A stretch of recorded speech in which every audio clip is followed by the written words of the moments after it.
letters, and we talked about it on the phone. But how you really feel about it, I don't really know.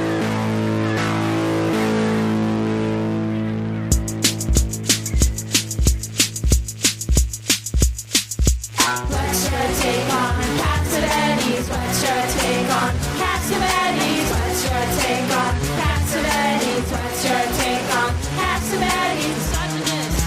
Genius. Misogynist. Genius. Misogynist. Genius. Misogynist.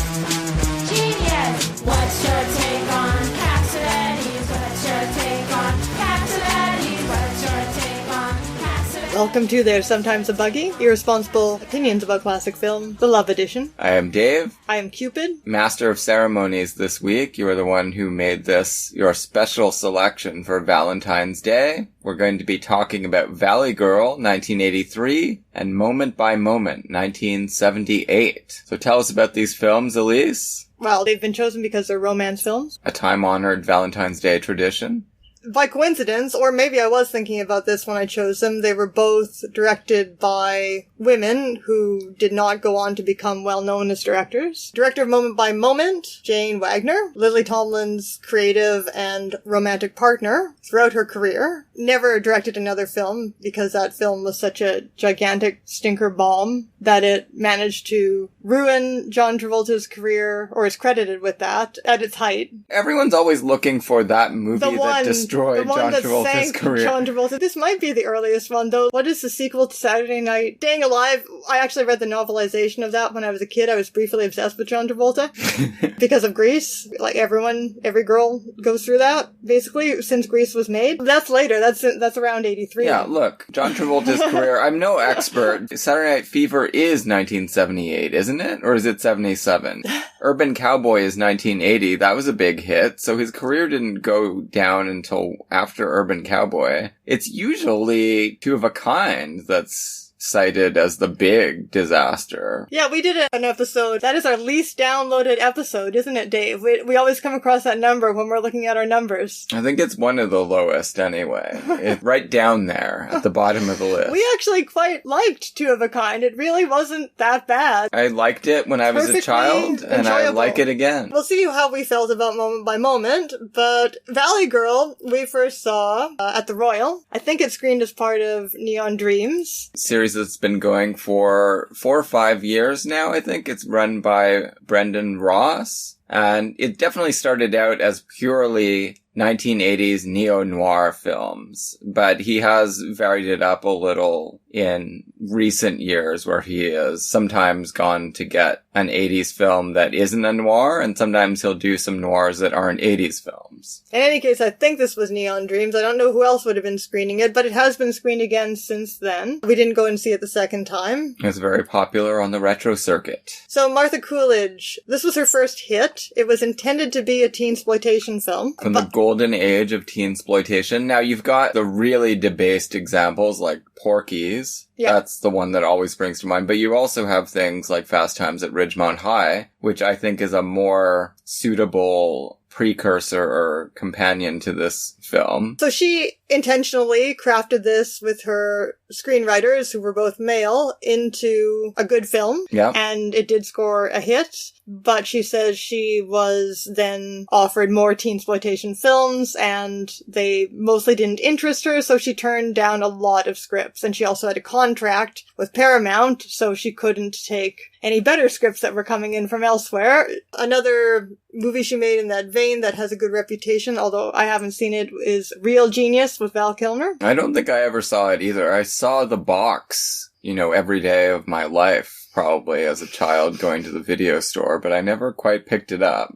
She also, now I'm interested in seeing that at some point. She also made Rambling Rose which is not a teensploitation movie, for which Laura Dern and Diane Ladd were nominated for Oscars for their performances. Yeah, another one I haven't seen. Although I've been hearing about it forever, for as long as I've known who Laura Dern is. Another one I haven't gotten around to. There's just too many movies to watch. There are. The other thing to know about Martha Coolidge is that she was the first female president of the Directors Guild of America, although she has largely worked in television.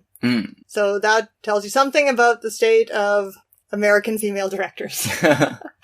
I mean, this was from a few decades ago, but it doesn't seem to have become that much better. She's still going, though? Up until recent years, she has been working in television still. She is 73 now. Yeah, still directing TV in 2018. Cool. So this movie is known as Nick Cage's first big part. Yeah. He's in Fast Times at Ridgemont High. I don't think he has any lines. I am completely in love with Nicolas Cage in this film. Have I mentioned that? Yeah. I have mentioned that. It's hard for me to not say it when I'm thinking about this movie. Well, I think I've seen many women tweeting in that vein. About this movie? I am as susceptible as the next person to noticing when men are attractive in movies, or even getting crushes on unconventionally attractive stars, which is also common, particularly for women.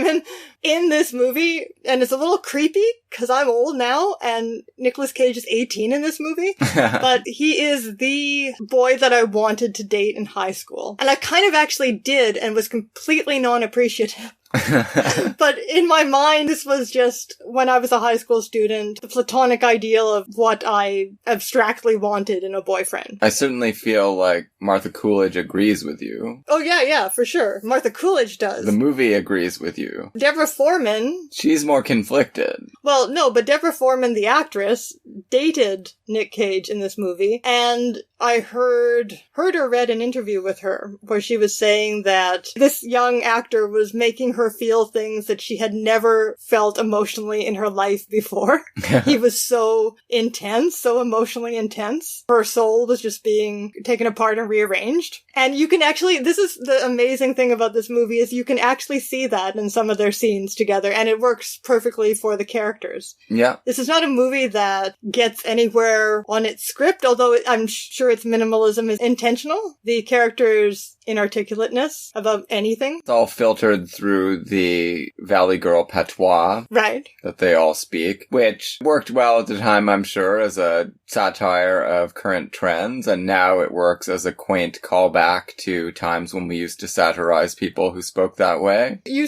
Some people still have the accent, though, like you. Maybe. Educated men somehow adopted the Valley Girl accent that most women have long ago discarded. I don't know how that happened. Not consciously. No. And I don't use the actual vocabulary that they have. Unfortunately. It's very creative. So let's set the stage. We are in Los Angeles in the early 80s, a very evocative time. We're amongst the well-to-do set with a group of female friends, seniors at high school. Like Moment by Moment, it starts with shopping, actually. Yeah, that's true. It starts with consumerism. Not quite the same kind of shopping. We get a montage They're in a mall. The thrill of consumer activity with a credit card. Oh yeah, credit cards before there were electronic machines. We're old enough to remember what that was like. No, I didn't have a credit card in 1983. I wasn't even 10. Yeah, but you saw people making transactions with credit cards. I don't think I did. When I worked at a bookstore in 2000... Still have them at my retail store now. They're collecting dust, waiting for blackouts. But these days, if there is a power out, you just put up a cash-only sign because nobody will even bother to use these backups anymore. I used them many times. I've used them. The flick-flackers. Yep, an actual physical impression. And then you get a signature. But this is just how the dollar signs piled up in a movie montage in those days. Now it looks so primitive, this kind of spending. But they're very excited, and I guess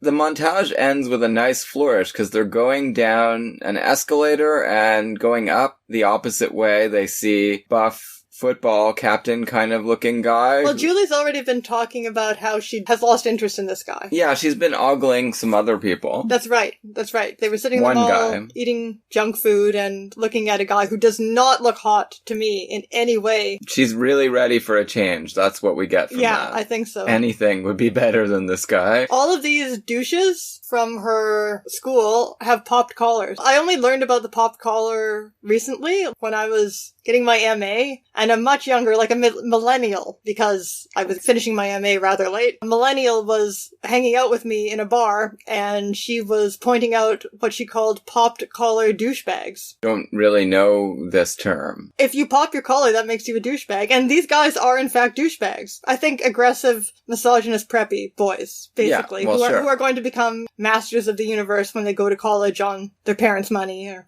go to business school. Yeah, exactly. No, they're the villains in almost all 80s teen comedies. Sure. So anyway, this guy that she's tired of, we see him as he spots her going down the escalator. And he hasn't called her in a couple of days, and she tells him it's over, and all emotions going back and forth here seem to be extremely shallow. Yeah. She's like, I'm just totally not in love with you anymore. It's so boring. Like, that's actually what she says. An old married couple. That's basically how she puts it to her friends. And he is acting like the teenage version of the bored husband. He's like, hey, fancy seeing you here. And he just thinks our relationship's the same as ever. It doesn't matter that I haven't talked to you in a long time. He hasn't been snubbing her. He's just been busy doing other things. Again, in terms of dialogue, coming back to that, this is the polar opposite of something like Heathers, where teenage slang is whipped up into Wildian repartee, right? Yeah. Here it's almost mumblecore. Everybody is so completely inarticulate about whatever emotions they may be able to scrape together. It's cinema verite. It does almost have a verite or a documentary feel to it. I liked it. I liked it a lot. I like what they were doing with language here. So that's it. She's done. She's ready for the next phase of her life. And what will it be? Then there's a party where she's hoping to hook up with one of these other douchebags. But before the party, we get the beach scene where they're sitting around ogling guys. And the beach scene has a narrative function as well, right? Because they are talking about the party in a lineup. Nicolas Cage's friend overhears the address of this party, and he likes the look of these girls. So he's the one that makes it possible for Cage to meet up with Deborah Foreman, but she does get a glimpse of him on the beach, and she loves his V-shaped Oh my god, so Martha Coolidge, so this is the beginning of the craziness that is Nicolas Cage. Martha Coolidge mentioned in an interview that he just showed up to the set that day with his chest hair shaved into a V, and there was nothing she could do about it. I guess she could have told him to shave the rest of it off. That was it. He is a very hairy man. We've had occasion to see that in many other films. Sure. A very hairy-chested man. Maybe he didn't look convincingly 18. Who knows? So yeah, he's got this freaking V patch of fur going on there. He's distinctive right away. But the other girls all ogle him too. So as long as he doesn't have his punk clothes on, he's fair game for their gaze. He immediately takes a liking to Deborah Foreman, even though she's kind of sunglasses on. You can't really see much of her. She is the most adorable thing ever, isn't she? She is very cute, She's so cute. You can't even see much of her face on the beach, but he is taken with her anyway. He just likes her aura. Yeah, sometimes all you really need is to see the way a person sits or moves, and you already know you're attracted, right? Yeah. So they have their little connection on the beach, But he doesn't know that she's going to be one of the girls at the party. It's kind of not connected. Sure. And he just puts it together when he gets there, that, and then he tells her, he knew before. Yeah. And she says, that was you? He and his friend crash this party. See a little bit of romantic or post-romantic intrigue going on with the douchebag she used to date. They do say his name like 5,000 times in the movie. The girls just keep telling her that she should get back together with, I guess, Tommy. I think Julie was talking over with her closest friend in the group. Stacy. They were talking about another member of the group, which is the cute little short girl, and how she's a little bit fast sexually and they need to look out for her. It's kind of fun, right? Because they're discussing it in a way where they're not really even sure that all of the sexual exploits that she talks about are true. But if they are, then there's cause for concern. But then maybe they're not true. But this looking out for never happens. No, not at all. Or if it does happen, it doesn't happen successfully. No, that's just kind of thrown aside.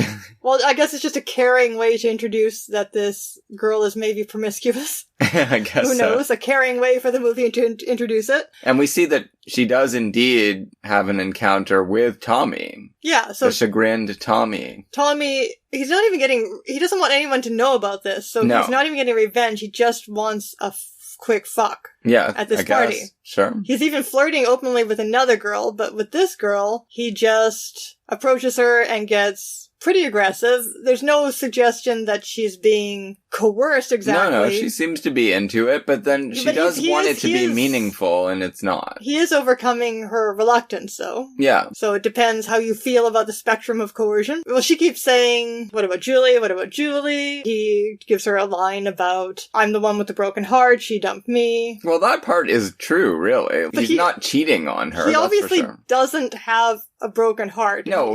He doesn't have a heart. Yeah, he's trying to get past this girl's reluctance to jump into bed immediately with the girl that her friend just broke up with. It's not cool. No, he's not cool. He's a terrible person. No, but it's also not cool for her to do this, so he has some reluctance to get over. Well, that's an interesting question. It would not have been cool in my friend group. It could have happened, and people could have gotten over it, but it would definitely have been a cause for pause. I guess so. And then afterwards, he is incredibly cruel to her. Disgusting. No effort made with this character to make him anything but a monster. Interestingly, this plot line never pays off in terms of her having the secret in her possession or it coming out in any way, so it never serves any purpose other than to show a way in which a douchebag can be cruel to a girl sexually, right? And have us be done with this character permanently now. Yeah, we know from the beginning this is a terrible person, and it is kind of interesting. It does come back in a subterranean manner later. Julie is talking over her romantic prospects with this particular friend at one point. And another amazingly inarticulate scene. Yeah, but one thing that does play on your mind as you're watching it is like, is this going to come up that he had this encounter with her, or is it going to affect the way she answers Julie's calls for advice? And it doesn't seem to. She basically just says, I don't know. Part of what's interesting is that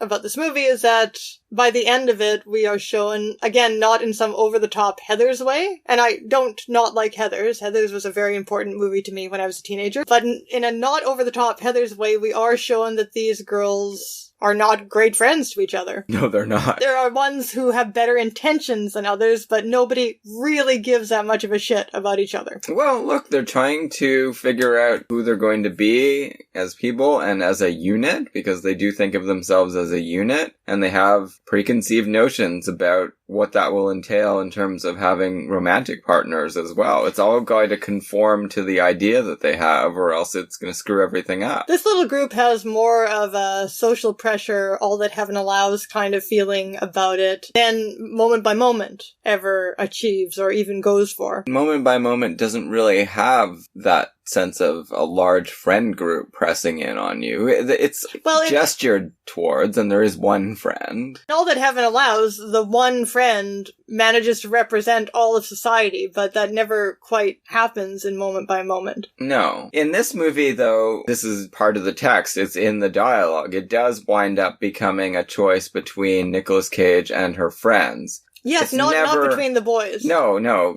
Tommy is a write-off, and it's just a question of whether she's going to take him on as dead weight just to keep her friend group together. It's very interesting. It is interesting, too, because it is kind of subtle, because these friends are not very good friends within either my own experience of teenage friends or the annals of good friends in art, but she does need them emotionally. She does need to, it's not just that this is about maintaining status. It's not just that she wants to be part of the popular group, like the dilemma is so often painted in teen movies. We do see them having fun together. Yeah. And she seems to need that. It's just that the kind of people they are kind of shallow, and there are just limits to what you can get away with. I mean, they, from their perspective, or from the perspective of Stacy, who's kind of the one in charge, she is the one betraying them. Yeah, definitely. Alright, so at this party, back to the party. Cage sees his chance, goes up to her, introduces himself, says they've seen each other before on the beach. It's very easy, their chemistry. Yes. They slide right into it. He doesn't have to go through any kind of romantic comedy gymnastics to get her on board. She likes him right away. And we don't actually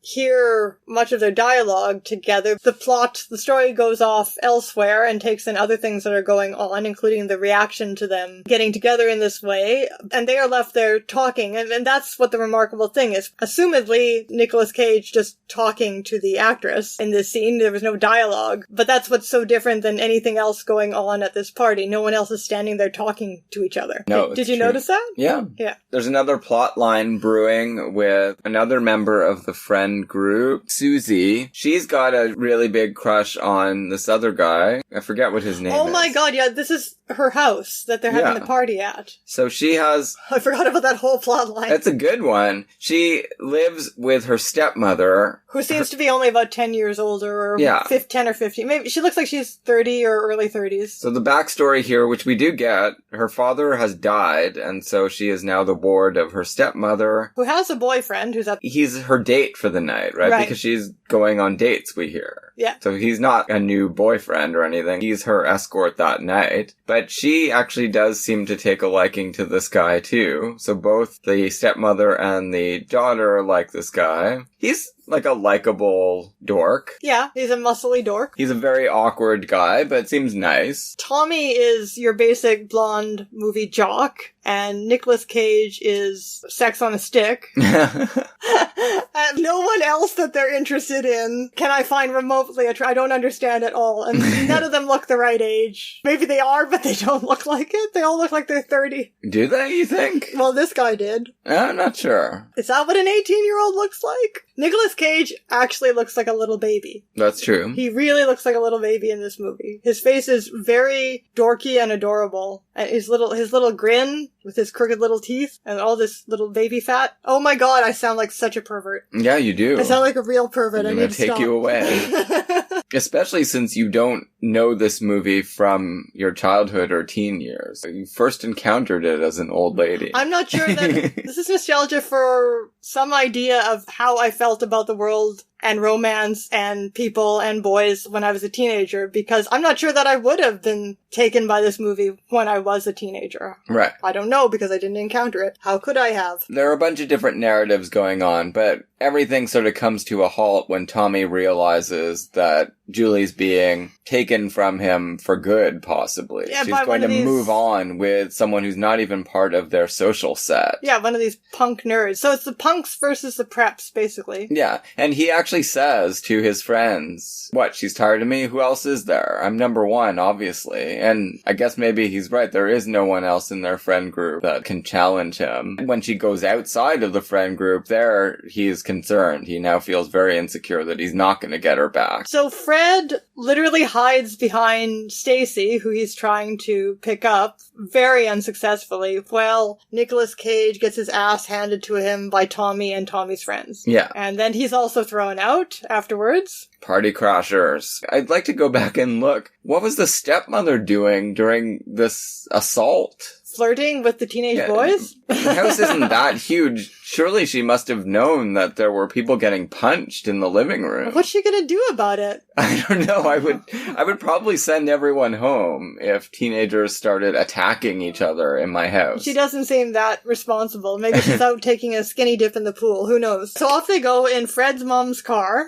down the highway, back to Hollywood. Then Nicolas Cage has probably the very earliest Nicolas Cage freakout in cinema. He just gets out of the car and starts howling and kicking the car. Like Jimmy Stewart. Very Jimmy Stewart, that car kicking. I was doing okay with that chick. No one gets to tell me who I can score with. Yeah, that's what he says. That's exactly what he's no more articulate than the rest of them. I liked her, she liked me. This is not the right ending of this story. He goes back and becomes a peeping Tom, hiding in the bathroom. Yeah, hiding in the bathroom shower while people make out. We get more contractually obligated naked breasts and some peeing noises. And then finally... he waits it out. I mean, I don't understand. This doesn't seem plausible. I guess at a party, he's just willing to sit in that shower until she shows up, because at a party, if there's... sooner or later, everyone's going to go to the bathroom. If there's only one bathroom, this seems like a house where there might be more than one bathroom, but okay, I'll just have to grant this story point. And also, he's very lucky that when she comes in, she doesn't take a dump or something. I guess he was planning to make sure to emerge before, but she's just checking her makeup. Always the most appealing thing to shoot someone doing in the bathroom in a movie, anyway. And it's very plausible, because at that age at a party, if you were a pretty girl, you would 100% go to the bathroom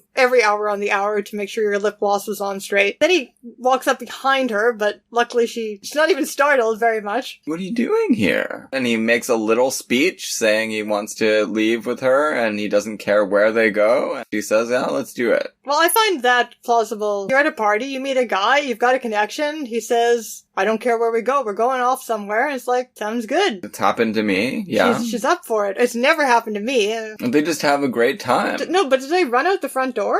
Well, the girls do. He goes through the bathroom window again. Oh, right. Waits for her. She drags her friend along because she doesn't want to, in case he's a date rapist. Yeah, that's very smart. You gotta do it. Her friend is not at all into this. Like, she really doesn't want to help her out at all. No, she doesn't like Fred. They are a bad friend group. At the same time, you're out at a party, you want to score yourself, your friend is dragging you off with some losers. I mean, that is a big sacrifice. It is. She is dragged off. And they go and have the kind of fun night Nicolas Cage thinks is fun. Well, first there's driving montage of Hollywood. Yeah. Where they get to see people who are not white. It's a much more diverse area of town, yes. And they get to see people who are dressed like... Nicolas Cage and his friend are kind of dressed like Alterna boys. But they get to see people who are dressed like actual punks. And Cage, just like an absolute, complete, and utter goof, just calls out to each group that he passes with some lame greeting. Yep. And it's really adorable.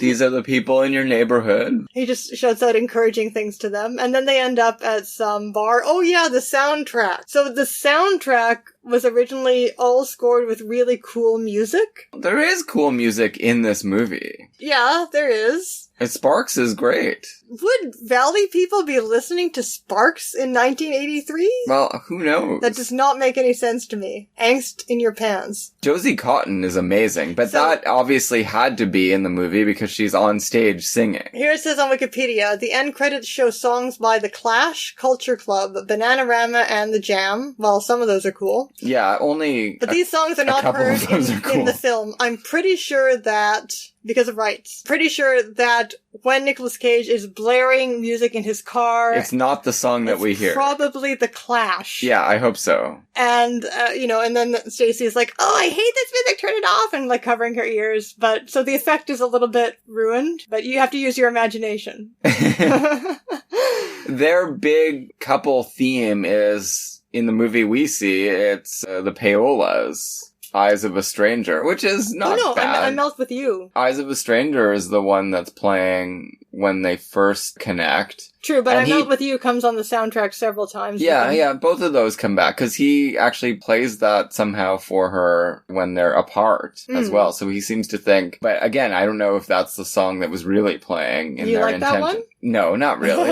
But I Melt With You is a pretty good Yeah, that's a great song. one. Yeah. The Spark song is great, and I do really like Josie Cotton. So again, they just sit around at the bar comparing notes at his bar, while a band plays, comparing notes about the Valley versus Hollywood. And the movie obviously has a position on this. It does believe, with Nicolas Cage, that everything in her life is terrible and stupid, and she should appreciate his world. Like, there's no attempt to make it seem like he's got anything to learn from what her life is all about. No, we get a few proto-Cage statements of his unassailable individuality, which is backed up by the extreme eccentricity of his person. And also this astonishing soulful gaze to which he treats her several times, and us, several times in the movie, that actually makes you believe this is a person who is emotionally complex. Like, really motherfucking complex in a way that the movie isn't even going to try to get at, right? But that really brings something. Yeah, it's on the screen. It's on the screen there. There's a really big charge there. Yeah. And so every time they stop talking, like,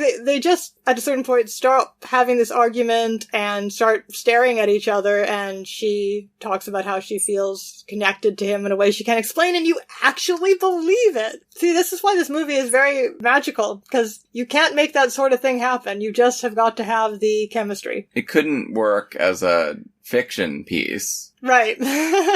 Not with the dialogue that's there. It would need paragraphs that manage to recreate the chemistry between Foreman and Cage. So then they are a thing, but now we get to meet her parents. Yeah, her parents are... Well, first of all, they make out in a car forever. Well, what's his face? Fred is chasing Stacy around. Yeah. It should be awful. I mean, it is awful that he's literally chasing her around the car, but at the same time, every time they stop and kind of have, she's almost halfway being a human being to him, and he's just kind of trying to joke her into having some fun, and it's actually, again, in a verite way, it's actually very charming. She doesn't actually seem afraid. No. Which definitely... She doesn't want him to kiss her, and no. he does get a little kiss in, but she doesn't seem afraid that something terrible is going to happen. Yeah, and this is the side couple, just to make sure we're clear on that. Yes. Cage and Foreman are kissing a lot. A lot. Then she goes home. It's very late. Well, it's the next morning, and her parents have waited up all night, but they are not angry. We did previously see these briefly. They are hippies. Kind of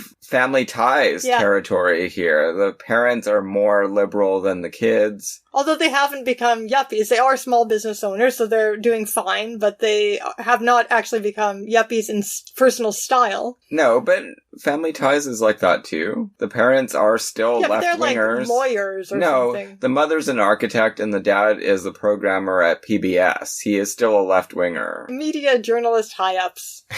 I suppose. But obviously her parents are rich. Whatever they're doing, they talk like hippies, but they are obviously doing really well with their health food business in the Valley. Yeah. The Valley is way ahead of the rest of the major cities of North America in terms of touting health food. If you read stuff set in California in the 30s, they're joking about alfalfa sprouts. One interesting thing is the only thing about Deborah Foreman's life that she doesn't like, other than Tommy, is her parents' business. And that's the only thing Cage says is cool about her life. And he makes a point of actually coming to visit her the next day. It seems like Tommy and that crowd would not want to go anywhere near that. That's true. And she doesn't like the fact that she has to work. She's ashamed of it, yeah. But I mean, nobody does, whether it's their parents' business or just having an after-school job. Who likes to work? No, nobody likes to work. There is some weirdness in the fact that the woman playing her mother is only like 10 years older than Deborah Foreman and much younger than the man playing her father, who's like a Sonny Bono lookalike. It's actually Frederick Forrest, but he was born in 1936 and the mother was born in 1953, and there is a joke made to that effect in the movie. Yeah, there is. That seems to be ad-libbed, actually. Yeah, probably. They are supposed to be the same age, because they did go to high school together and went to Woodstock together and stuff, so she's supposed to be... Somewhere I did hear or read about why this casting took place. There is a story that explains it, but I cannot remember it and I couldn't find it again. But it's out there if you're curious. The effect it has is to give these scenes a really kind of weird sketch comedy vibe, which works. It's like completely tonally dissonant with the rest of the movie, but it works fine. Julie comes home the next morning. Her mom is doing yoga and her dad is sitting there, and they're both just waiting to have a concerned talk with her, not to yell at her or punish her or anything else. They assume that we've now seen this joke a million times, but they assume that she's had sex and she hasn't, right? Right, it's just like Bad Girl, except not. Well, no, I mean this joke specifically with hippie parents. Yeah. She's like, no, we just necked in the car. And they're like, come on, let's just make sure that you use protection and you're not pregnant. If you want to go see Planned Parenthood, we're here for you. There ensues a happiness montage with her and Nick Cage, a very long happiness montage where they're just hanging out in Hollywood. Yeah, there's no... They're not going to be hanging out in the Valley because he hates it and also she's ashamed of him. Yeah, exactly. And she's not seeing her friends. They're noticing her absence. And that's the only tension. There's no tension between her and Cage. Everything's just going perfectly every single day with them. Well, that would be the other thing. If you get someone who doesn't fit in with your friend group, you will drift away from your friends. You will drift away from your friends, as opposed to somebody who goes to your high school and was going to go to the same parties and et cetera, right? There's a lot of similar talk that actually happens in Peggy Sue Got Married. Is there? Yeah. We're going to see that soon because there's a Nick Cage mini-series going on at the Review Theater. That's next month. And we're going to re-see Peggy Sue Got Married, which we did cover for our time travel podcast. One of our very first episodes in 2014. So we're not going to do a full episode on it, but we'll definitely give a few thoughts on revisiting it. That one has been well downloaded among our time travel episodes. And in that one, Cage is the Tommy. In that one, I also talk about being very sexually enamored of Nicolas Cage. But this was when he was... Well, no, he's still young, isn't he? He's really young in that movie still. In 1986? Yes, he's I still guess he very, would be very young. 21. But that's when I was like 12 years old when I saw that movie.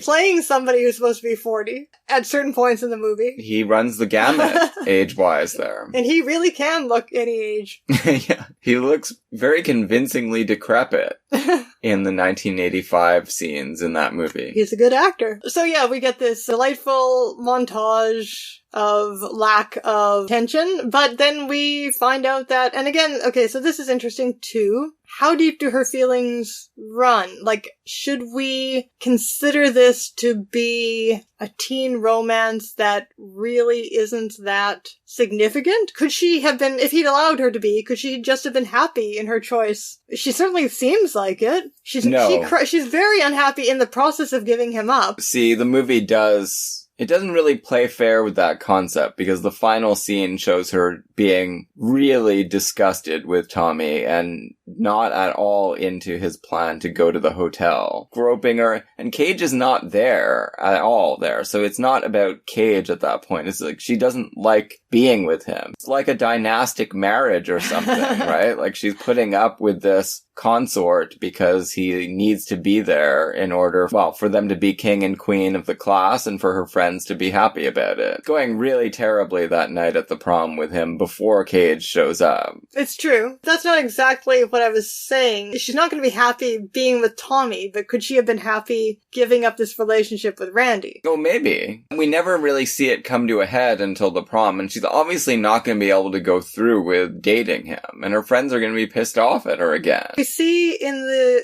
scene with her friends where she gives in to them and says that she will sacrifice Randy. She is quite upset. She's crying. And she's crying again when she tells him not to come back. But then really the whole center of the movie moves away from her for this kind of Brechtian ending that's commenting on itself as a plot device. Yeah. Right? Because we know we have to get to the point where he wins her back and vanquishes the other man, but it's just going to try to do that in a creative way. Which it does. Yeah, it does.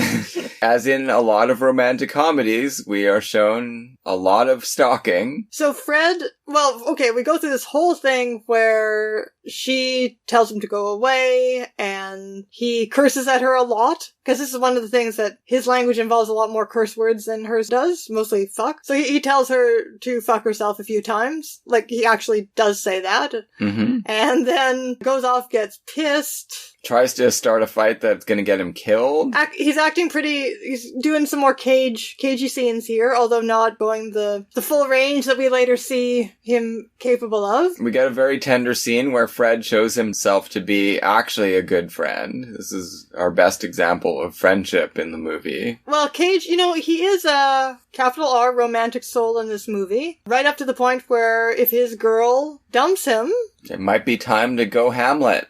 Like he's trying to provoke his own death with passing street gangs. Yeah. But then he just ends up, Fred saves him, and then so he just ends up puking in an alleyway. Yeah. Fred tries to literally get him back on his feet and, tells him that you've got to go after this girl if you really are so broken up about it.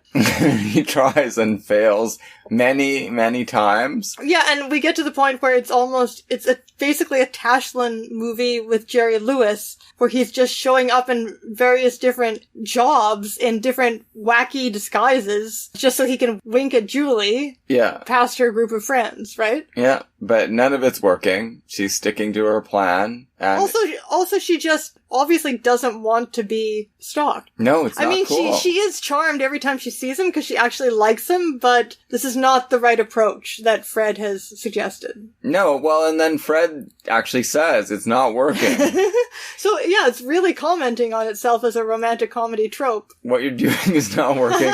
I have a plan that's going to humiliate Tommy and get her back for you, and it's all going to be great. Nicolas Cage blows into a little toy whistle. Well, this is such an incredibly amazing scene. So they're just standing in the Hollywood Hills, I guess, looking at the scenery and having this discussion about how this stalking onslaught is not working. Say anything approach is not going to work. Cage is just mournfully staring off into the distance, and then after Fred tells him, I've got this foolproof plan, he takes out this little whistle or harmonica or whatever the hell it is. And I'm sure this was ad-libbed business by Nick Cage? I don't know. It certainly seems like it. And then he just blows in it, and it makes like the most pathetic, weedy little sound you ever heard. Broken foghorn. Yeah. Oh, it's really great. It turns out Fred really didn't have a plan. He just knows that there's a prom, which everyone knows, and says, we're going to show up. Which is what he started by doing, by taking them to the party, and then he had no plan beyond that. No, exactly. Right? It's not... So it's back to the beginning, really. It's back full circle. It's not this brilliantly executed romantic heist or anything. It's just, we'll show up and see what happens. And it's just everyone's good fortune that Julie has reached the end of the line with Tommy. She can't go on with him anyway, and she's actually happy to see him get beaten up by Cage.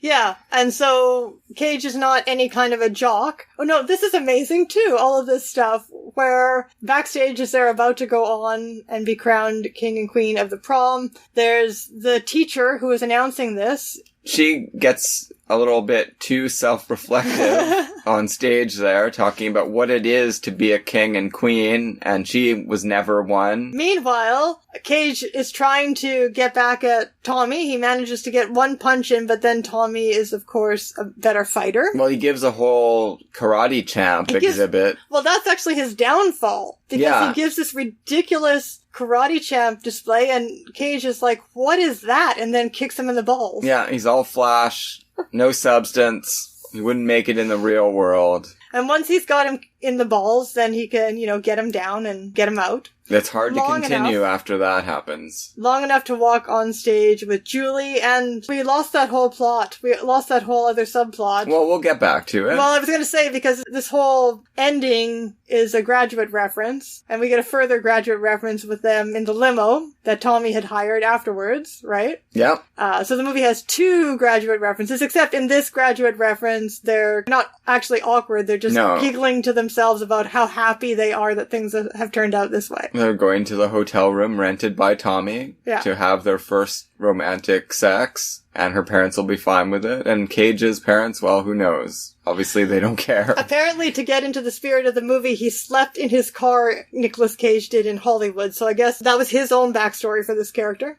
For the other subplot, which you mentioned, which is a very odd, but I do find quite a nice twist. He's trying to make the Graduate happen, but it doesn't work. He actually shows up delivering groceries. He is a delivery boy. The stepmother knows what he's up to, and they have a kind of oblique discussion where they refer to times and places for things. You can't show up to have sex with stepmom when your girlfriend or prospective girlfriend is going to be home in 5 minutes. Well, he's not the least bit interested in her, but she is interested in him. The stepmom is not discouraging him, really. She's just saying, go away now and think about this a little more and come back at a more opportune time. Later on, we get... Do you know the song is playing when he's biking? That's Sparks. That was another Eaten Sparks by the song? Monster of Love, yeah. That's a Sparks song I actually don't know. It's so hilarious. Yeah. Goes into the house, and he goes up the stairs, and we hear a shower running, and the place seems to be empty. So it's like the weirdest joke with the weirdest punchline. Yeah, he's got a little cover story arranged that he's bringing back a book that he borrowed from Susie, and he goes into the bathroom. I mean, this is very disturbing stuff that he's doing. Well, except that we know that she's interested in him sexually, the mother. I know, but still, come on. Well, you just go into someone's house. In a different movie, this would be very bad behavior. I guess. You walk into their bathroom and watch them showering. Hey, this is a teensploitation movie. Yeah. No, we don't know anything about it. We don't know who was in the shower and who's just walked in the door an hour later or half an hour later. The shower is in the mother's bedroom. That's all we can surmise. But yes, the punchline is that it was actually Susie in there, and they've had sex, and now they've broken the ice because he came to have sex with her stepmother, but now they're a good couple. Yeah, he seems to be perfectly fine with the substitution once it's happened. This worked out really nicely. Yeah. And the mother does catch them in bed together, but I'm sure she'll be fine as well. Yeah. She's got a healthy dating life. We hear about that. Yeah, very odd. She can let that one go. Yeah, I guess that's Valley Girl. I really, really like this movie. Yeah, it's a very fine example of the 80s romantic comedy. There aren't many better ones in this genre. It's a ramshackle, underwritten, well-crafted comedy, but with this amazing, passionately charged relationship in the middle of it. It's great. And Deborah Foreman, did she not do anything else? Yeah, it's odd. She did very little else. This was a mild hit. I mean, everyone comments on that. She's so cute, and she's very good in the role, right? Oh, I guess she does have a fairly extensive filmography. She was in Real Genius. This is not an extensive filmography. You were scrolling down, so I like thought everything up to 1989 looks like she was making movies, but then it just Grizzly, stops. and in 1983, well, okay, this is the same year as Valley Girl, she did Grizzly 2, The Predator. This is just depressing to look at, actually. No, these don't look like good movies. She's still alive, I know that. Sometimes, as we very well know, Dave, sometimes it happens for people, and sometimes it doesn't.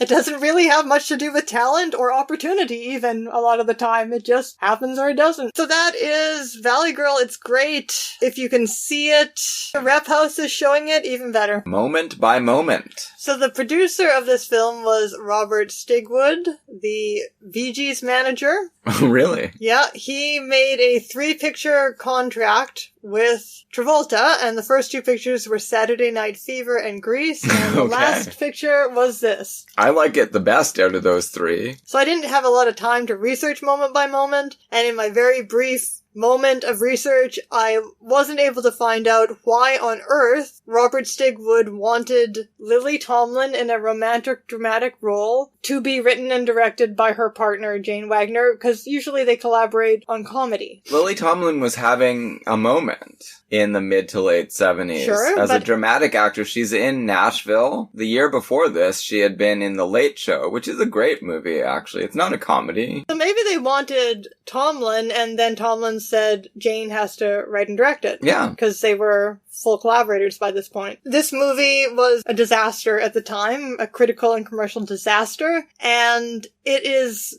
despised to this day. I did manage to find some internet write-ups that are just mocking it with glee. But you picked it because you saw a champion of it, Richard Brody. Richard Brody of The New Yorker champions this movie. And he championed it in such a way that made you want to pick it for your special subject, which is a coveted slot on our schedule. Well, not really.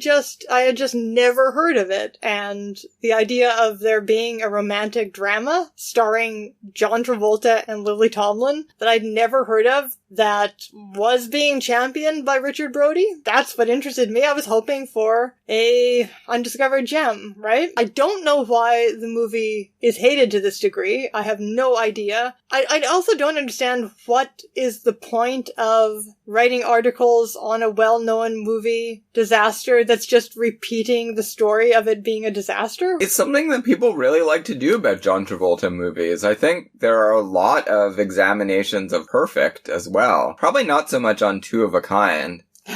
That's just been completely forgotten. I wonder if people don't even hate it anymore. We may be the only podcast that ever did an episode on Two of a Kind. I'm going to investigate that this week. I'm pretty sure we are. We're getting close to becoming the official Travolta podcast. Well, the one thing I will say about this movie, the story of Travolta... Okay, well, as I understood, I am no Travolta expert. Actually, one of the takedowns of this movie that I read in my brief internet research was something along the lines of the Travolta Cage Project. So I am assuming they are examining the entirety of the work of John Travolta and Nicolas Cage as being somehow comparable, I guess, as campy stars that are sometimes taken seriously. Well, they co-starred in a movie. Face Off. Yeah, exactly. It's not a bad movie. It's not one of my favorite of either of theirs. No, but it is a beloved film, yeah. And they both give very stylized performances in it. It's true. I actually wish there had been an even better movie for the meeting of the two. The story as I understand it, of Travolta is that people think that basically between Saturday Night Fever and Pulp Fiction, everything he did, whether successful or not, and there really was no in-between, is a joke, right? And then Quentin Tarantino resurrected him not so much as a serious actor, but as a interesting pop culture object. But his performance is probably the best thing in this movie. I think John Travolta is a great actor. I really do. And I like a lot of his movies. I mean, Blowout is one of the great movies, I know I you think. love that movie. I obviously am not the only one. Many people think it's De Palma's best film. Right. So that one, but it didn't do well at the time. It's true. Now, I'm not going to champion all of Travolta's movies. Many of them I do think are terrible. I mean, those Look Who's Talking movies. Look Who's Talking comes to mind, yeah. Yeah, those are the go-to. But there are others. I mean, I'm not very interested in Staying Alive, that's for sure. I haven't seen it since the 80s, but I don't want to revisit it, even though it does have Finola Hughes in it. It really does. What do you mean, even though? I like her. The draw? I always liked her. Anna from General Hospital is how I knew her at the time. She's cute. Yeah, I loved her in General Hospital. I remember that movie very well, actually, because I was a Travolta fan and a General Hospital fan at the same time when I was like 12. Yeah, I mean, I was like not... a mega fan. Yeah, I was not a Travolta fan as a kid. Like, this is something that I've come to later in life. I mean, I hated Grease, and everyone always wanted to watch that movie. I didn't want to see it. What I remember was Staying Alive, because I watched it many times as a 12-year-old. Only to be surpassed by Xanadu, because Travolta was actually a kind of splinter off of my primary Olivia Newton-John obsession. Yeah, that was the real focus. That was the real focus. But I did go down quite a road with... He was your beard. With 70s Travolta. I got my sexuality backwards. I came out as gay and then realized I was suppressing my heterosexuality. You came out as gay when you were, what, 8? Why are we talking about all of this? No, I was like 13. Anyhow, well, you know what? This is actually all completely... Sexuality and beards are very relevant to the way this movie is discussed, okay? And we'll get to that. But Staying Alive, I was trying to say, is... What are the songs in that? Are there Bee Gees songs in it? I don't know. He is very, very sexually passive in that movie, is what I was going to say. So he's very good at that. He has no and obviously he does in Saturday Night Live, and in most of his movies of this period, he has no macho vanity. He is just a boy who is being used and manipulated and hurt. Like, really hurt by women. Yeah. I don't know about most of his movies, actually, but that's certainly the case in this and in Staying Alive. Is being really hurt by a massive political conspiracy. What did you think of this? I liked it a lot. Did you? Yeah. Yeah, it was good. I like Lily Tomlin. I'm not a big fan of some of her sketch comedy stuff, but I just don't like sketch comedy very much in general. Whenever I see her playing in a dramatic film or even a comedy film that isn't sketch comedy, I really like her. Yeah, I know very little about Lily Tomlin. You know, her operator character, that's fine. The thing I mostly remember about her is...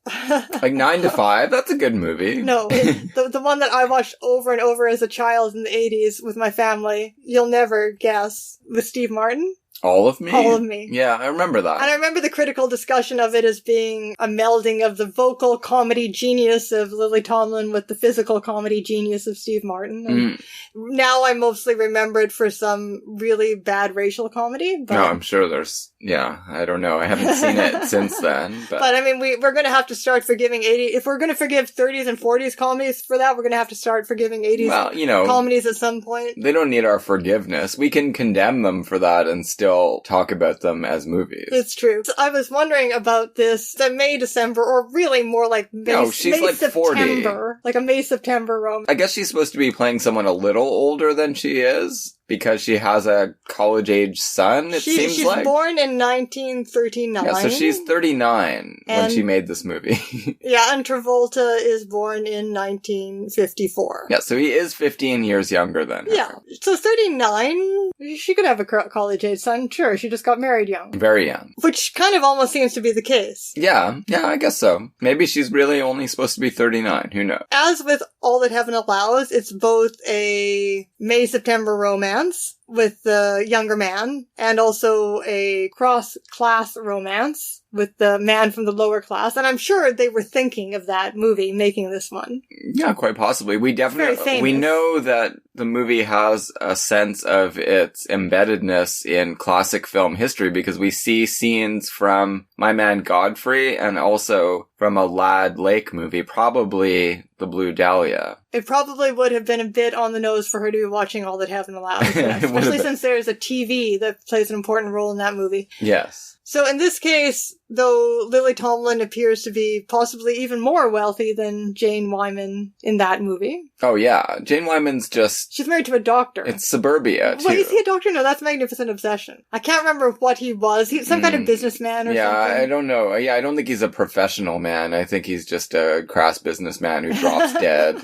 And she's got a nice house in the suburbs. But no, these people are rich in Los Angeles. So that's a different order of magnitude. Her husband is a real estate developer. Yeah. I don't even know what that really is as a job, but I've heard the phrase. Well, Donald Trump is one. Developer? Okay. I don't know what they actually do, but okay. They make crooked deals with politicians and extract all kinds of monetary benefit for themselves. That's what they do. And they have, in addition to whatever other homes they have, they also have a beach house. No, that's not her beach house, I don't think. Is that not her beach house? I think it's her friend's house. Because she says she's going she says she's keeping the place clean. Why do they not have a beach house? They're rich. Maybe her husband has the beach house. Yeah, exactly. She doesn't want to go to his beach house. That's the sense I got, that anyway. Makes sense. It's not like they don't have beach houses. It's just that she doesn't want to be at one that is owned by her husband. Yeah, that makes total sense. So she's gone on a retreat to this beach house, but we first see her preparing for that trip, and as she walks down the street doing her shopping, we see brand names flash. Gucci. Flash on the screen, along with the opening credits. So we have a sense of this woman's milieu. It actually would make an interesting double feature with Mike's murder. Because I was really worried things were going to go really, really, really wrong. Really? I never got that sense because Travolta is so sweet. Yeah, but Mike's murder... Mike is not. Mike is sweet. He just gets killed. And it seems like Travolta could get killed, too. You thought he was going to, No. be a criminal who was going to take advantage of her. No, I thought he was going to get killed. I did think, and his friend does get killed, Greg. Yes, and he is so emotional and passive through the whole thing that I did fear that he might end up just like Rock Hudson in All That Heaven Allows. He might have an accident, he might get a disease, like anything is possible in this genre. He might just throw himself off a cliff, a snowy cliff.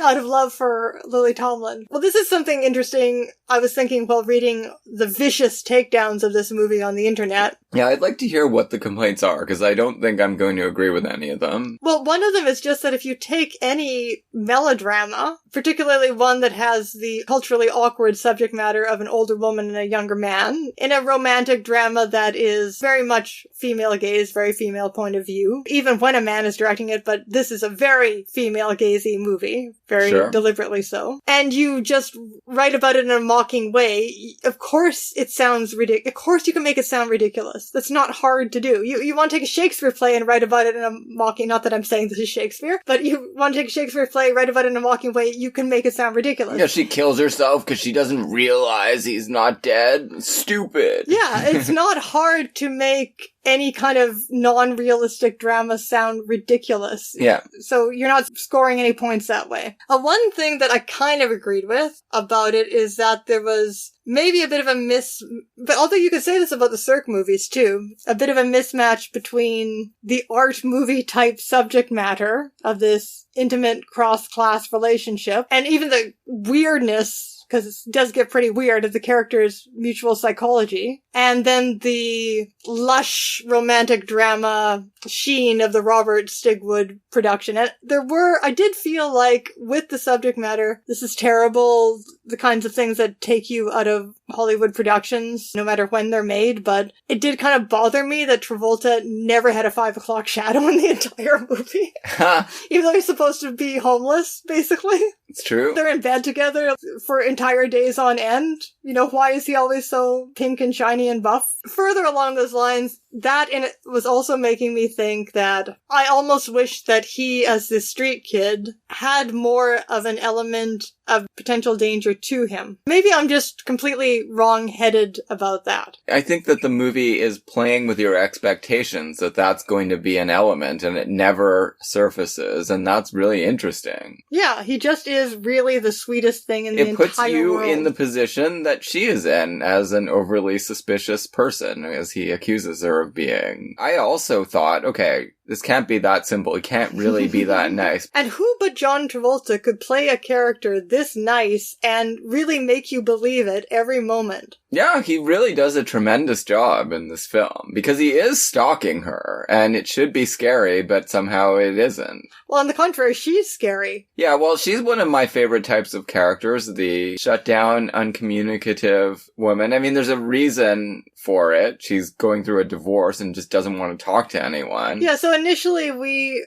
get this impression of her because we don't hear about that at first. And so we hear that, we see the brand names flashing, we see her go into these... Schwab's drugstore is the big introduction to her where she's trying to get sleeping pills. Yeah, so she seems like a cold, bitchy, uptight, ultra-wealthy woman who is neurotic just because her life is so pointless and miserable, which is kind of true, but it turns out that she's going through something very specific, which is causing her to react in these ways at that moment. I kind of assumed, until we learn otherwise, that she's playing a stressed-out actress or something. Sure. But no, she's not. She doesn't have a profession or anything. No, she says she's never even in her life. The one comment we get about what she wanted to do with her life, because she keeps quizzing Travolta about it, is when she says that she has never even given it any thought. Yeah. Because she's never had to. The stress in her life is that her marriage has fallen apart. Her husband has had an affair with a younger woman. And the marriage is now seeming kind of like it was all a waste. Well, and her marriage was her life, obviously. Yeah. Her marriage and her child who's now college age, so... Yeah. And so Travolta also goes into the drugstore. He is going through much more disturbing crisis. It evolves as all of this happens. He finds out he's running sweatily down the streets of LA. We don't know what's going on with him, but he needs to meet up with his friend Greg at Schwab's drugstore, and he's told there that Greg has been fired for robbing the place. But interestingly, once he hears that he's not only fired, but has been arrested, he says, how could you do such a thing? Yeah, well, I agree. Yeah. The carceral state is a sham, and it must be quashed. Then Travolta starts stalking Lily he follows Tomlin. her, and we don't know why he's doing it at first. Well, we think that maybe he's seen her there, and we know that his friend is going through this crisis. I guess I vaguely was formulating the thought that maybe he was going to try some kind of con on her. Exactly, but what it turns out to be is a real left field surprise that kind of sets the tone for the whole film. When he finally gets her to actually stop and talk to him at her car, he reveals that the reason he's been popping up everywhere trying to get her to remember him is because he worked as a valet for one of her parties. Her husband, who is a complete ass every time we see him, the real estate developer, saw that there was a dent in the Mercedes and accused Travolta of that and of being stoned. And Travolta's like, well, I was stoned. To be fair, I was stoned. And, if you get accused of that, presumably your pay would be docked and you'd be in a really bad situation. And she, at that time, took responsibility for the dent and got him off the hook. Which she says she did do. Yeah. It was not his fault. So she keeps trying to tell him that she was only being truthful, that it never crossed her mind to worry about him or to want to help him or protect him in any way. But he says he has not been able to stop thinking about her kindness ever since. Yeah, because basically, this is the nicest thing anyone's ever done for him. That's how he puts it, really. It's never been far from his thoughts ever since it happened. And this is clearly one of the things that has generated a romantic interest in him, which he already has. Yeah. She says she's going down to the beach, and he says, well, maybe I'll see you there, which also sounds like stalking, but it is actually just a coincidence that he needs to go down to the beach. So he has some friends there that he needs to see about his friend who's in jail. Yeah. Two very different crises going on for these protagonists. They're at the beach house while we find out what's going on in her life with a phone call, and then we see him repeatedly try to break the ice with her. I really give this movie credit because I felt it's so intensely cringeworthy, all of these scenes. I'm not talking about the way the movie is made. I'm talking about the feelings that it definitely wants you to feel. It succeeds in generating them. And I think a lot of people have thought that makes it a bad movie. That's ridiculous.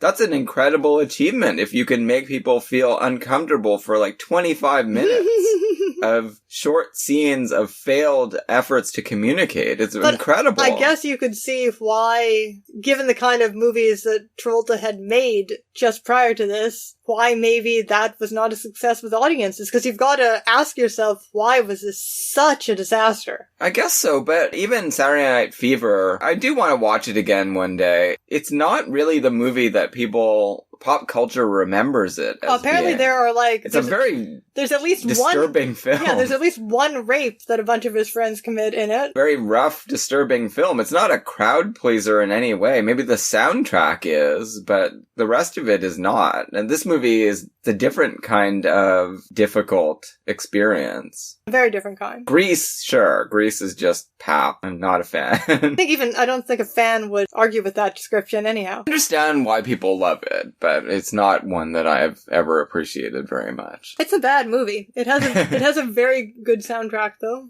Some good songs. Sure. So moment by moment really succeeds in getting you on the edge of your seat, basically wondering, is this ever going to change? Is it ever going to get less because horrifying she never, watching them fail to connect? She never seems to warm to him, except then suddenly she has these maternal moments where she sees his vulnerability and she realizes that she stops worrying about whether he's going to take advantage of her in some way and realizes that he needs help. But then a second later they have another misunderstanding. And he is being really obnoxious. I mean, I'm not saying that if I was in this situation, I would be any better at dealing with it than she is. But what we realize pretty quickly is that this is all coming out of, we do have our moments of doubting him, as I said, but this is all coming out of an intense vulnerability and also a pretty incredible openness that this character has, right? He is just absolutely determined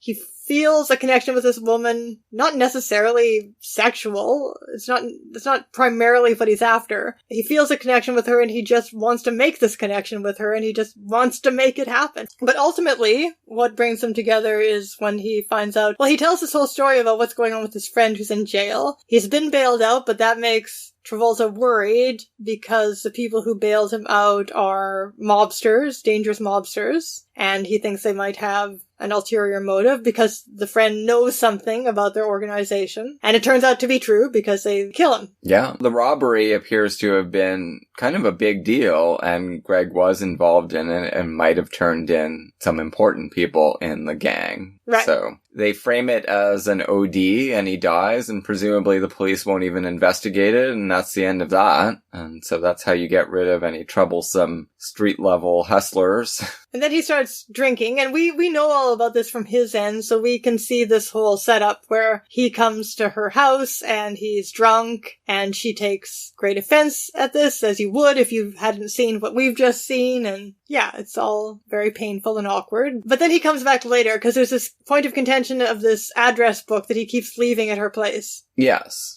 So he comes back later for his address book sober, and she's feeling a little more, she can just see that he's devastated somehow. Well, they've already had a bit of a thaw between them before that, right? Like, things get better and they get worse. Like, she's already taken him out for lunch before that.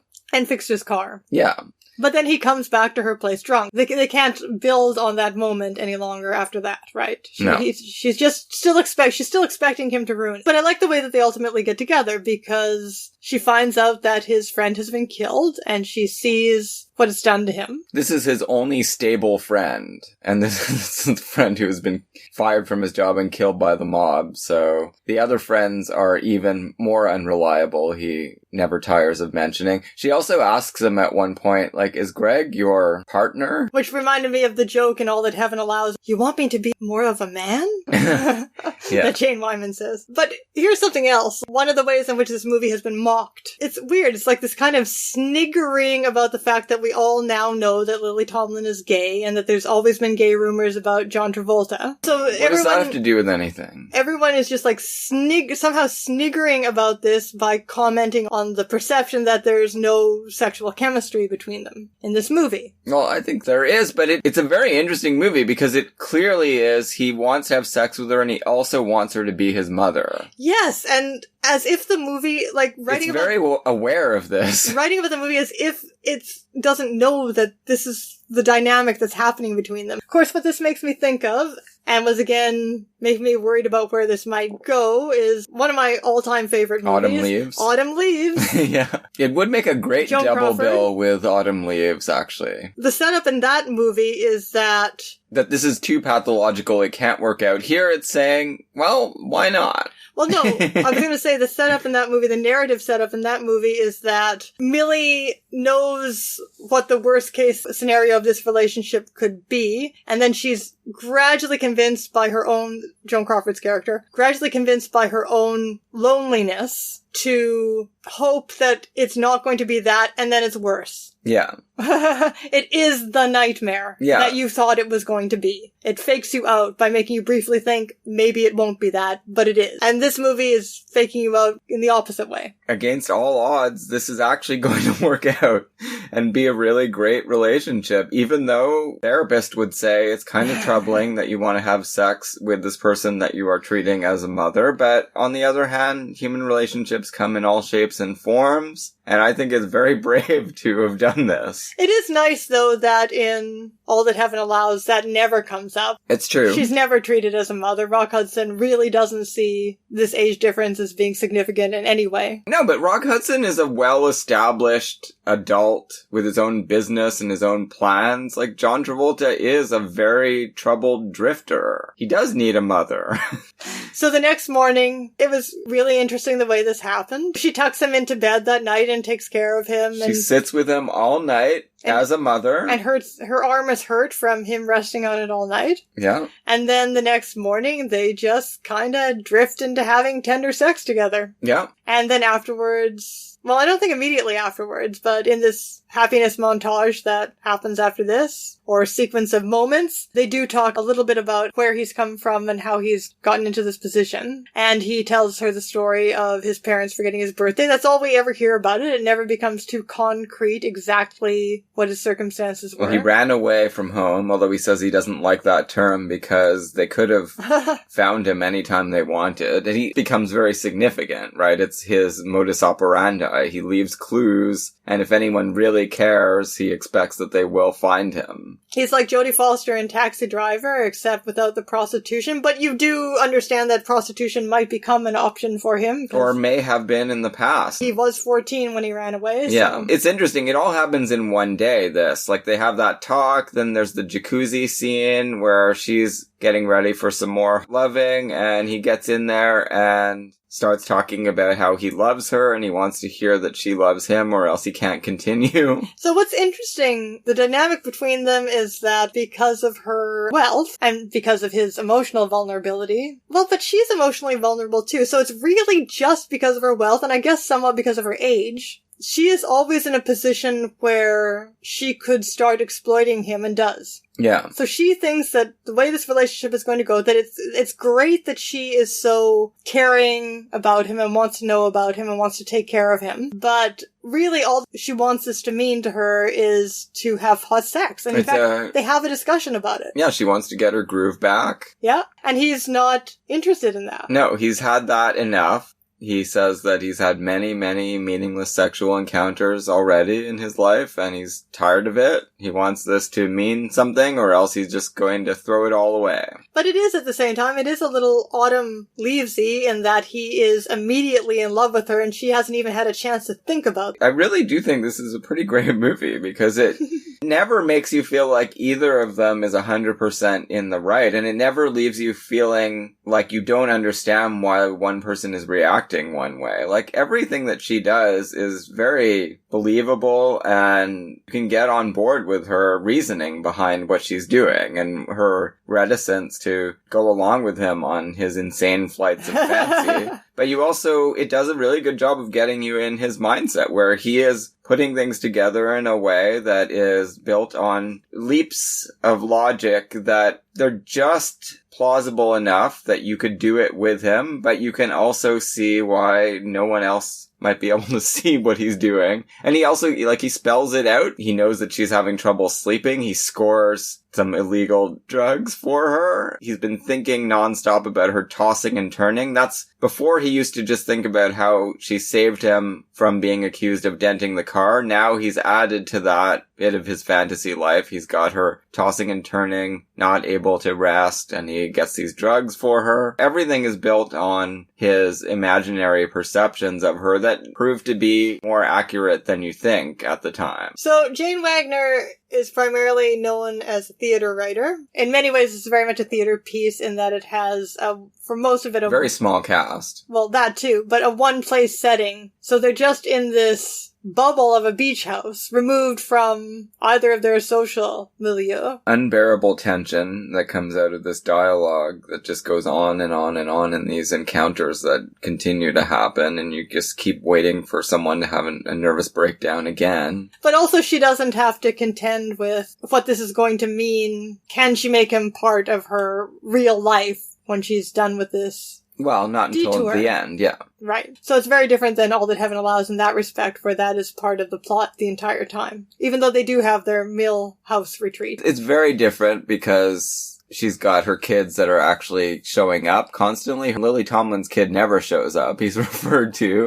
He's the tree man, meets her on her own lawn in her own neighborhood. Yeah. So that's very different. Here, this is all happening in a special little dramatic island. Yeah, and the rest of it doesn't start creeping back in until the ending. Yeah, but it does create another problem because it seemed like they'd reached a new equilibrium, but then the introduction of the social aspect does trouble it once again in a major way. Yeah, I heard you gasp during that scene. We've seen one phone call with this friend who was getting her legs waxed. Naomi. Her kind of bitchy, gossipy friend. She is very much like Agnes Moorehead. Yeah. In All That Heaven Allows, in that she seems to be a true friend. Yes. Truer than the Valley girlfriends, but at the same time, bitchy and conventional. Sure. We saw her on the phone and now she appears suddenly. And you're like, where's John Travolta during this scene? Because we were just waiting for him to show up. Yeah. The shit to hit the fan. Yeah. One way or the other. And it really does. He's been buying groceries to fortify their lovemaking. Yeah, their next week of romance. Oh, I was going to comment, by the way, before we go on with this scene. It seems to have, I don't know, I'm not overly familiar with movies, especially mainstream Hollywood movies from the late 70s, but very unconventional sex scenes with all of the genital groping that's going on. Yeah, she keeps just reaching down and grabbing his dick. And he's doing the same thing, and there's hint that he starts kissing down by her crotch area. This is not missionary position stuff, or the woman riding on top, endless scenes that we've been subjected to for the last 3 or 4 decades of Hollywood movies. The camera loves it. The only time it's ever been really effective is American Pie? Basic Instinct. I thought you were thinking of American Pie. No, Basic Instinct, because you never know if she's gonna stab you through the eye with an ice pick while that's happening. Well, back in that day, that was before it became the only way to show sex in Hollywood movies, and so it still meant something. It still meant a woman was dominating you. Hollywood movies have no trouble showing female nudity, and that's a good way to show it without really exposing much of the man. Is that American Pie or American Pie 2, where Allison Hannigan terrorizes the main character with sex? Or is that in every one of those movies? Yeah, I think it's in all of them. Okay. Anyhow, back to moment by moment. Yeah, so he shows up with the groceries. She tries to play it off as he's just the delivery boy, which is a little echo of Valley Girl. Man, it is harsh. She doesn't even bat an eyelash. She just starts going into an act before our eyes and then goes to get him a tip. In another kind of movie, this could be fine. He just realizes she's not ready for her friend to know about this. He plays along and then he comes back a little later and they have sex again. But this is not something that John Travolta's character can deal with. This is an unbearable diss. and he disappears. So, in the first part of the movie, the first 20 minutes are over and over and over again him trying to make a connection with her and failing, and then the last portion of the movie is over and over and over again her hurting him, and then running after him. Yeah. And so this is the first time that we see this, and she goes with her friend. Yeah, the friend is pretty good about this. She's like, okay, I'll tour all the seamiest spots in the city looking for this boy. Where are they? Where specifically in Los Angeles? Oh, I don't know Los Angeles at all, but obviously scuzzy places. I think they must be in Hollywood as well. We see them walking on the Walk of Fame, the stars, whatever the hell that is. I'm just wondering how close close it is to the Valley Girl area that we saw with Nicolas Cage. Anyone who knows where Perry Como's star is located, because I definitely saw that. Is that the Boulevard of Broken Dreams? I don't know exactly what it's called. But he lives in a kind of boarding house situation, flop house. And he's not there. She can't find him. And they go to a few spots that he might be, but he's not. I think they see some pinball playing, some scuzzy pinball playing, maybe some pool going on. And then afterwards the friend comments that shopping at Gucci or whatever is going to be very boring from now on. Yeah, this was a real adventure for them. Yeah, but they can't find him. But again, just like a beaten dog, he shows up at her doorstep again later on that evening, pretending that he's just getting his address book, but she tempts him, awful temptress, that he can't resist her when she goes, and she knows this, and she goes into the bedroom and just lies down and waits for him to come. Yeah. Speaking of dogs, we should mention they play a very important role in this film. Well, yeah, there's her little dog that he is trying to... He's succeeding in befriending the dog more than he is her initially. Yeah, and then he brings an injured dog into the menage. In case you didn't already understand without the metaphor, there's cute dogs to make the point. Little Corky, and he talks about how he could have been a veterinarian, but he can't stand the sight of needles. He could have been a lot of things. Yeah. But we know very well that he has basically no opportunity to do anything, and she's quite insensitive about this. He even makes the practical suggestion, maybe you could help me get a career, and she's like, oh, don't imagine that. You could do anything. You can do it all by yourself. Yeah, so right. She doesn't really have that much insight into her class position, no, even how could she? After all of this. No. And so the resolution, such as it is, well, he again gets hurt hearing her. Well, okay, I don't even care about the gallery scene and the husband and all of that stuff. Well, but that is a big thing. She tries to integrate him into her life, and it's a disaster. He is really nervous about meeting all these highfalutin people, and then her husband is there, and this is disturbing. Well, the friend suggests that she, just have some fun while she's at it and make her husband jealous of this young stud. But as soon as Travolta gets wind of this, he's far too delicate to just play that game, right? No, and he asks her, is this really what you're intending? And she says, well, not consciously. Yeah, she's far too honest about it. She's just like when he says, do you love me? She's like completely flustered and doesn't know what to say. Really great. And then he also sees this mobster there. That's what causes Who killed his friend. Causes him to run out. He's here at this stupid art gallery party. Yeah, everything comes together. And that's where I thought, okay, he's going to get killed in this movie. Oh. He's going to go confront this guy, and then the mob is going to have Travolta killed as well. And she's going to be left by herself at the beach house thinking about this poor dead guy.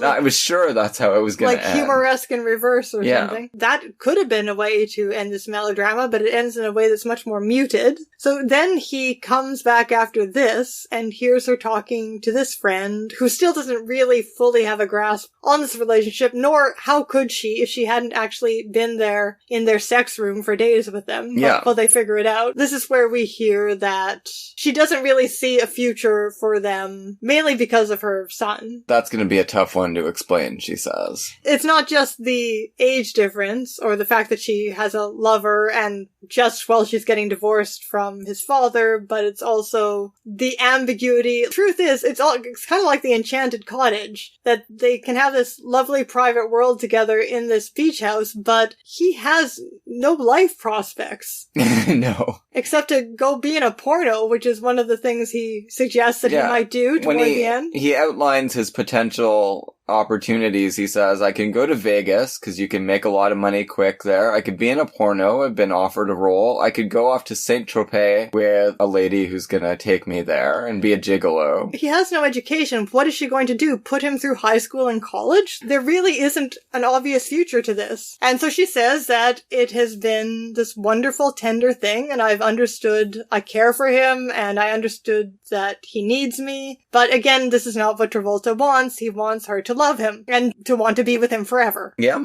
So again, he runs off hurt with tears in his eyes. There are clues, and she does spend a lot of time figuring it all out. One of the things that he does, it's a little quirk of his, is he takes all the wine bottles that he empties and puts little messages in them and throws them out. Obviously, this is a time-honored... I don't know where that first comes from. I wonder if there's anything in antiquity where ancient Greeks did that. But you know, I actually knew the answer to that once, but I no longer do. Put something in an earthenware jug and throw it into the Aegean. He leaves his final message in a bottle and leaves it on her porch, and she finds it and it just says, "What a world." And this is one of his favorite phrases. Yeah. His address book is still there. It's got Greg's parents' address in it. They had actually talked about that. Has anyone gone to see the murdered man's parents to talk to them about it? They would probably really want that to happen. Hear from someone that knew him. They've been friends, I think Travolta said, since he was 14, so that would mean they were on the streets together from the time he ran away. Yeah, that's where she goes. We learn as the scene develops, when she actually finds him, that she goes to see him specifically on his birthday.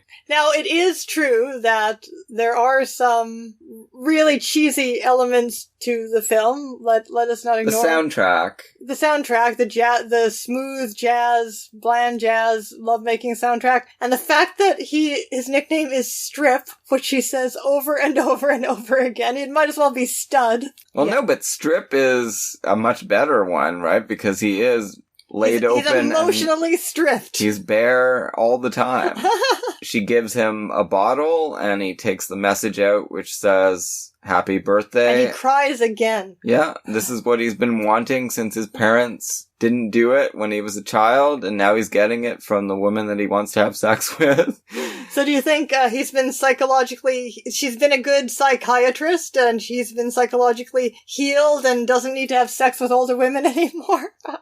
No, I think that they're going to stay together. Well, it's left open. It's left open at the end. I think they probably are going to stay together, and it is dysfunctional possibly, but maybe all relationships are dysfunctional in some way, and they may as well just try it. So on this first viewing, where we're just chatting about the movie and did not pause to stare at frames or take notes, we haven't had a lot in detail to say about Wagner as a director, since this was the movie that launched and ended her directorial career. But Richard Brody does have a lot to say about that in detail, so it is worth looking at his New Yorker review if you're interested. He does mention that the cinematographer for this film, Philip Lathrop, among many other credits, was the camera operator on All That Heaven Allows, as well as Touch of Evil. And it certainly is a good-looking movie. It is. I think it's a shame she didn't continue or wasn't allowed to continue. Let alone that she was mocked, ridiculed, and reviled, and is still being so by people who just want to repeat other people on the internet. No, this was a real find. I'd like to see it on the big screen. Maybe Neon Dreams will do it. I don't know how neon this dream is. I mean, there is that one section in Hollywood or wherever it is. That's the only neon that we get here. They did show Mike's Murder, but that is a more conventional noir, for sure. This is kind of like an anti-noir. It's like it has all the noir in the subtext. Yeah, it does. It haunts the film. It does make you hope that,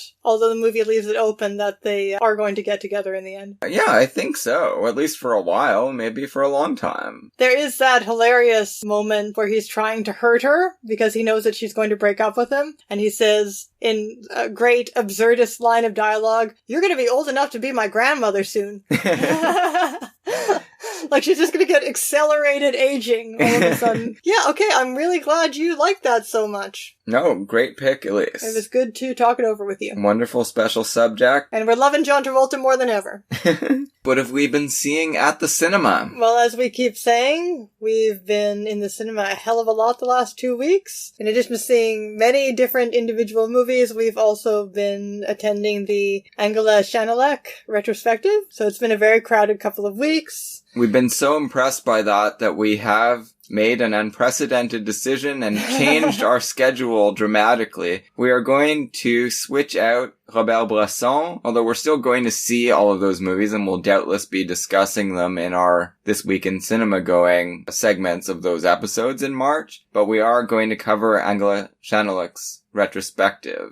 Yes, the reasoning behind this is, first of all, because the movies have been very interesting and we want to talk about them, but also I'm sure there has been much written about Robert Bresson, and I'm sure there have been many podcasts about him. There doesn't seem to be much in English language criticism, let alone podcasting, about Schanelec, and we will discuss some of the reasons for that when we do our episode on her. This is probably going to be about to change. This was the first North American retrospective of her work here at TIFF, a first. So I think this is in the process of changing, but she's right now a very under-theorized director, and that's pretty fun to be able to talk about someone who there isn't already a lot of received opinion about what they're doing, especially a director this innovative. At this point, we've seen all of her movies except for her most recent one, which we'll be seeing on Tuesday, and I can already say I'm going to be very excited to discuss it when we get to that place on our schedule in March. That one, I Was at Home But, is having, on Valentine's Day, her very first U.S. theatrical release. Her movies have only been shown in rep houses until this point, and she's been directing movies for 30 years. Yep.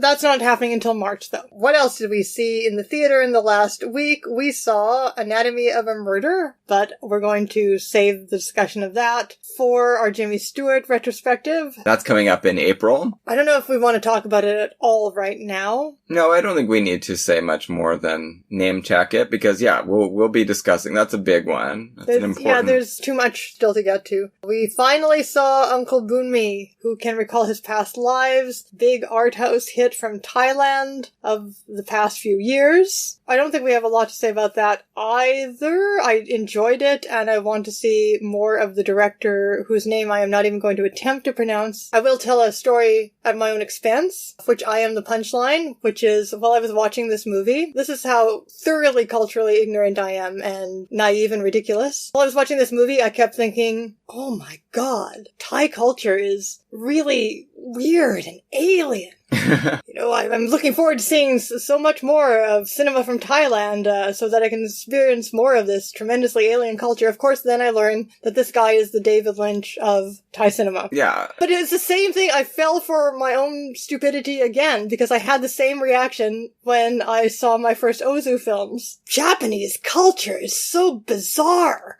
Like, what is this strange sense of time and space? I had seen some Kurosawas, but only the Shakespeare adaptation, so that didn't really count. And then I saw, Neruda, and it's like, oh, just standard melodrama. And Mizoguchi, who's completely different from Ozu, right? But I keep falling for it every time, thinking a director's distinctive style is the stand-in for the entire national cinema. For the entire culture, yeah. No. Not just the cinema, but the whole culture.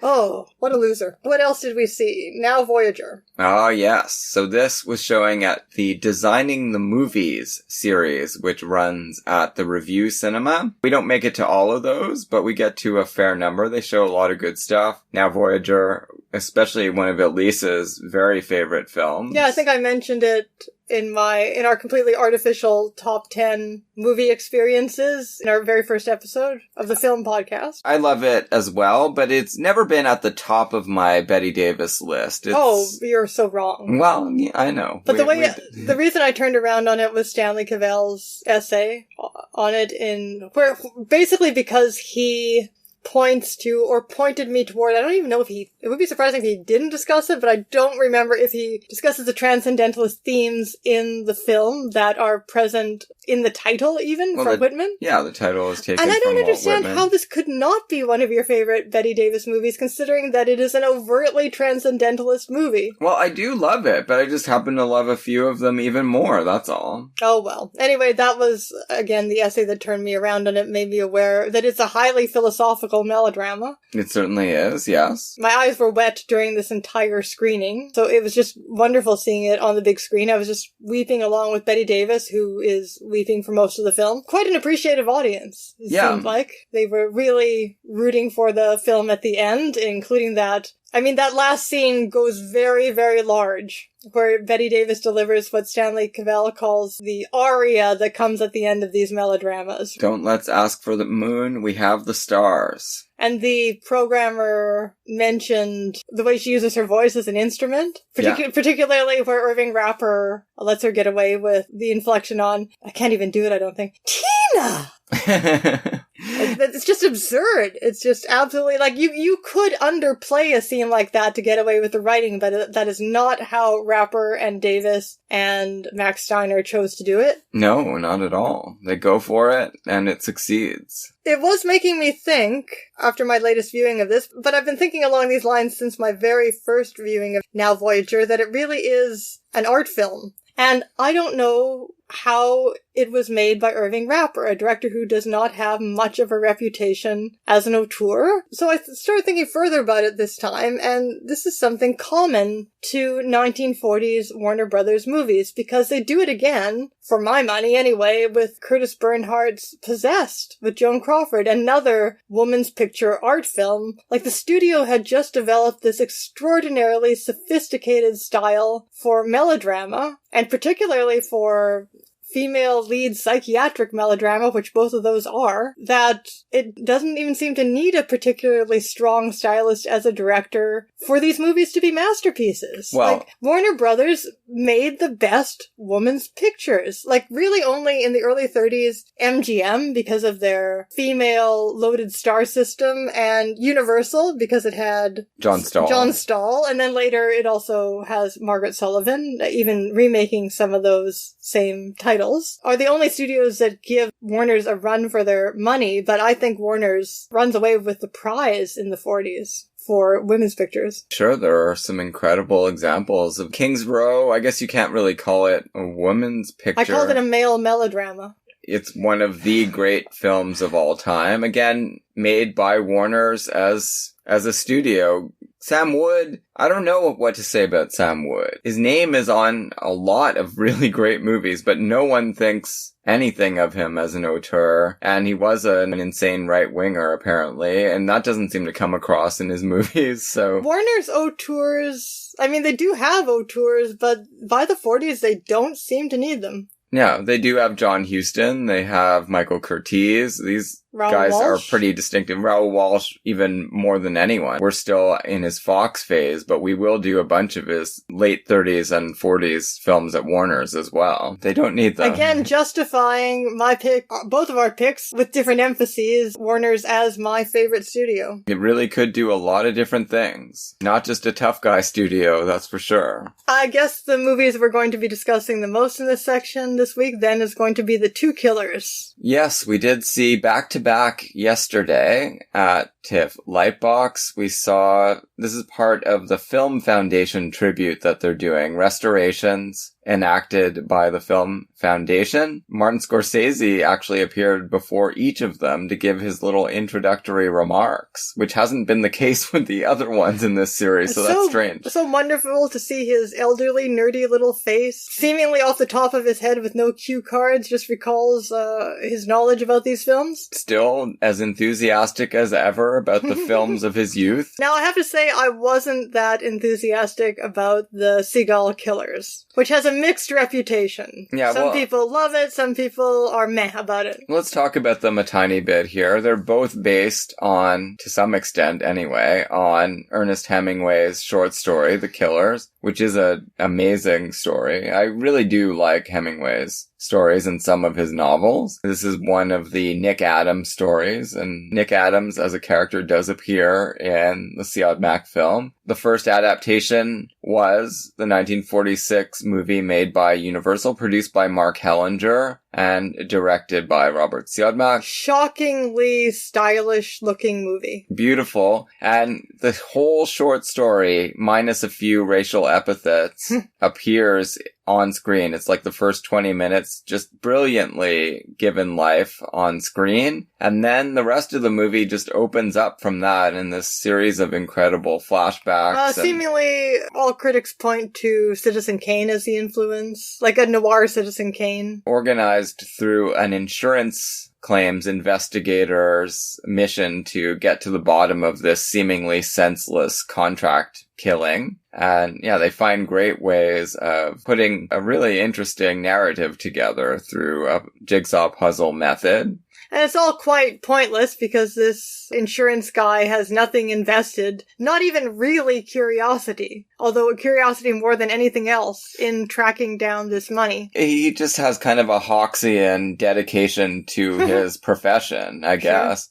But yeah, it has all undercut the final scene. Donald McBride tells his intrepid investigator that by dint of his efforts, he has successfully lowered next year's premiums by 0.001% or something, or 0.01 cents. Very low, negligible sum. What is this even? Like, why even does the insurance company need to know where this stolen money is? Well, because what does that have to do with anything? If they reclaim it, they actually get it. So in any insurance payment case, if there is stolen money involved, the insurance company can find and claim that money? Yeah, right. Because You're they kidding me. So the Prentice Hat Company was robbed of $254,000. They were insured, so the insurance company gave them $254,000 to make up for it. And if you catch the criminals, then yeah, you get that money. Why not? Oh, wait a minute. So it's because they were the same company that insured the robbed company. Exactly. Okay, that I missed. Oh yeah, he says that. Understand. That's why he's able to get his boss to agree to it, even though he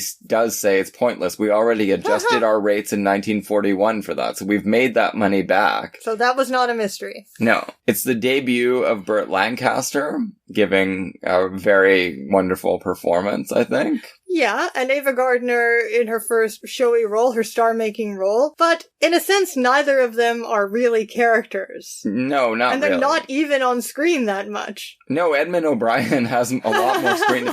I love Edmund O'Brien, and obviously you do too. You wrote on him in Ida Lupino's film. The Bigamist, yeah. He is a great actor and a very... Oh, he's very different in The Bigamist. Underappreciated actor, for sure. I think. Although his time may be coming. He had a really weird career. He starts out as kind of a dashing leading man type. He's in Hunchback of Notre Dame in 1939. By the time you see him in the mid-40s, he looks totally different. He's got middle-age spread very early. Yep. And he just becomes a star character actor, and he's in a lot of great little movies, like this one, and DOA, and The Bigamist. So the Siegel movie is from 1964. It has a completely different and not at all noirish aesthetic. It is very pop. If you want to be generous, you could call it pop art. It mostly reminded me of the Tashlin movies from the period, including even its sort of soapy aesthetic at certain points. When Cassavetes has got his eyes bandaged in the hospital, reminded me of The Disorderly Orderly, which is from the same period. No, look at the movie. You will see a similar sort of garish use of color going on there. Just a little note. People listening on this feed can scroll around and find the Red Time for Bonzo episode I did. You can hear me talking about this movie in depth with Gareth and Romy because Ronald Reagan is in it. It's his last film. And he's playing an asshole. Very much so. He's actually kind of auditioning for the role of symbolic California crooked businessman controlling politics, and he managed to become governor on the strength of this. Worked out really well for him. You have this idea that the Angie Dickinson part is more complex than the Ava Gardner part, with which I completely disagreed after seeing the two movies back to back. Let's just be straight. I love Ava Gardner. I think she's incredible, iconic, amazing in 1946, but there's no way to understand that character No, at I all. disagree. I think there's no way at all to understand the Angie Dickinson character. Well, what the hinge for me when I watched it for the Red Time for Bonzo podcast, and I don't like Angie Dickinson very much, although I do like her a lot in Dress to Kill, but that's much later, and that's a different part of her career. This movie seems to be making more of an, if you want to complain about the 1946 killers, it is a deeply misogynist film. So is the 1964 Killers, much more so in a much more juvenile way, I thought. No, I think the 1964 film, and I don't like it nearly as much, despite its misogyny, which is certainly there, it also is kind of at war with itself or deconstructing its own misogyny with the Claude Akins character and his preemptive strike. Yeah, but then he turns out to be right about her. John Cassavetes acts like a complete fucking asshole to Angie Dickinson, and we don't know, based on the way it's presented in this movie, what her intentions were until he goes off on her in his hospital room. Well, that's why I think she's a totally incoherent character, and I think all the movie is trying to do is to fake the audience out into thinking that she's actually going to be nicer than that character makes her out to be, and then it turns out that she's not. She's just the vicious bitch that he said she was all along. Well, or worse. Maybe, but she has no reason to behave that way and actually go see him in the hospital. Yes, I know. That's why her character doesn't make any sense. Or she is deeply hurt by his behavior. But we never see anything to indicate that, and this is a movie that up until then has been showing us all of her reactions. That's true. We have her, on the other hand, call Ronald Reagan honey and talk about how she's so glad he wasn't hurt. That's the last thing Cassavetes hears while he's lying shot in the woods. That's true. Her character makes no sense at all. Furthermore, this opening sequence, like compared to the menace of the hitmen in the Hemingway story at the beginning of the Siodmak film. The double act. Yeah, those guys are truly menacing. In the Siegel one, we started with this absolutely fucking ridiculous, asinine concept of brutal hitmen in a home for the blind? Like, what is that? That's like cartoon garbage. They also managed to take out... The Siodmak film actually has like a few female characters. With the Siegel, we're back to the one-woman film, except for the blind woman who's menaced at the beginning of the film. Angie Dickinson is beat up on screen, and the movie seems to take incredible glee in this fact. This is something I never say. I never say a movie that shows a woman being brutalized is approving of her being brutalized. This movie is having fun. Well, Ronald Reagan punches her in the face, and then she gets dangled out of a window. Yeah, she really gets put through the ringer. And it turns out that she deserved it all along. It's true. I'm not going to argue with you, but I do think there is that, at least, gesture towards something so much more complex. I agree that it... No, I think it's absolute, just complete screenwriting incoherence. No, but why bother with that? Why have Claude... To fake the audience out. It doesn't care if it makes sense. But it is really quite wonderful, because that speech by Claude Akins, he is a jealous fucker who wants to ruin his boyfriend's romance with Angie Dickinson, and he does. It's true, but then it turns out to not be true. Well, if I was writing the movie... He certainly is the jealous boyfriend. Yeah, if I was writing the movie... Well, then you'd be writing Devil as a Woman. Yeah. Which it almost seems like it's going to be, and then it's not. It's stupid. It's not nearly as good as the 46 version, that's for sure. Now, on the other hand, Ava Gardner's character is a snake, but she is a pretty honest snake. She actually never leads Lancaster on until she hatches this plan. Yeah. With, what's his name in that movie? Big Jim? Yeah, Big Jim Colfax. Albert Decker, great actor. He turns out he's in Strange Cargo, and then much later he's in Kiss Me Deadly. He's Dr. Soberlin in Kiss Me Deadly. She doesn't even let the Swede intervene when he's going to chivalrously intervene on her behalf. You touch me, you won't live till morning. We've told the story on the podcast already about Ava Gardner fulfilling that promise to Howard Hughes, who once punched her in the jaw and nearly got killed. You really believe Ava Gardner can kill a man who pisses her off. But this turns out just to be the relationship between the two of them. I guess they threaten each other on a regular basis. Yeah. She even gets the noir heroine. I admit, she's one of the absolute least complex noir heroines ever. And that's one of the ways in which the movie falls short of greatness for me, despite the way it looks. She does get the one line of self-justification that almost every femme fatale has in noir, although she's not even facing the camera at the time when she tells Burt Lancaster that she went back to Big Jim because she's poison and she doesn't care with Big Jim if she's poison to him. So she lays it out straight. And then beautifully, like the greatest moment of Ava Gardner in this film as a femme fatale is after she gives a full account to Edmund O'Brien of what she did, and then he's like, yeah, and then you just left the Swede high and dry, and she just shrugs. Yeah.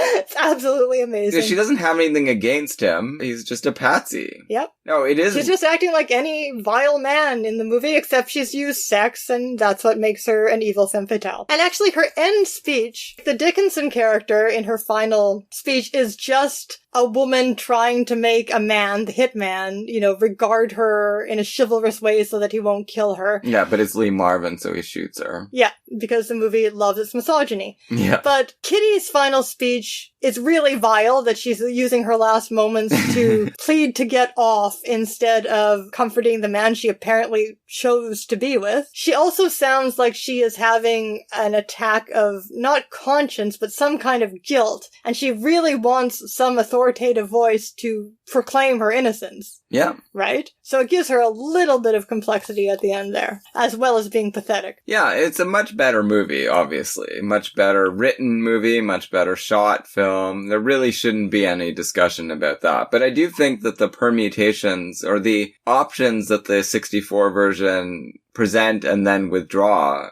are worth thinking about and could be there in a future adaptation, maybe. It was written by Gene Kuhn. Gene Kuhn, who is one of the primary architects of the Star Trek original series, which is not a series known... Did he write Spock's brain? I think he did. Are you kidding me? Let's look it up. So he was one of the main architects of Star Trek, the original series. He actually wrote, though, Spock's Brain, one of the most misogynist pieces of writing ever committed to any kind of media. Also, one of the most enjoyable episodes to watch with the teacher on McCoy's brain. We refer to this so much. A child could do it. Oh, at home, you mean? A child could do it. Yeah. So, I have a lot of ambivalence about the original Star Trek series because in some ways, and Gene Kuhn contributed to this, the central male characters, Spock, McCoy, and Kirk, are so well written, and their dynamic is so well written that it was the first piece of media I ever saw that made me interested in male characters. I was very gender-based in my media consumption up until that point, and I became obsessed with Star Trek based on that, but it is not a series known for being good about gender. Oh, it's the female gender. Absolutely terrible. So when you told me that he had written The Killers, it made complete sense to me. Yeah. So see the Siodmak. For sure. It's interesting. The 64 version really has nothing almost to do with the Hemingway story, but it does take a lot of stuff from the 46 film version and adapt it in its own strange way. And just the idea of actually, instead of having a private investigator piece it all together, they have these two hitmen piece it together. Well, actually, the writing of the obviously gay couple of the hitmen was by far the most fun thing in the movie. I mean, Lee Marvin's a good actor. Yeah. And Clu Gulager... What is that accent? That's not what he really sounds like. What the hell was he doing? He's just having fun. They are having fun. They are definitely the best thing in the movie, the hitmen.